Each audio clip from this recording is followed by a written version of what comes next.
Глава Калмыкии Бату Хасиков внес предложение о переименовании проспекта имени Остапа Бендера. Как отметил руководитель региона, одна из самых известных улиц Элисты должна носить имя настоящего героя для России, героя гражданской войны Петра Анацкого. Я знаю, что Петра Анацкого помнят и чтят. Его потомки живы, они рядом с нами. Обращаюсь к жителям проспекта Остапа Бендера. Поддержите эту инициативу и давайте вернем проспекту имя Петра Антоновича Анацкого. Солидарен с мнением руководства республики и старший научный сотрудник Калмыцкого научного центра Сергей Белоусов. Имеет большое значение воспитательное.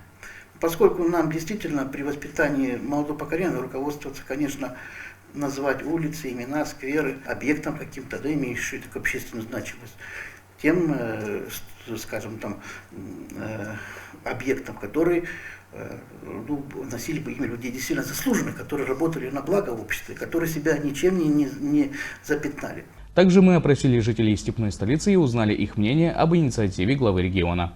Ну да, я слышал. Как вы смотрите? Ну, положительно. Правильно, в принципе. Ну, я была бы рада, если бы его переименовали бы. Нормально. Я думаю, что правильно. Не вымышленные герои, а настоящие должны быть. Я думаю, правильная инициатива.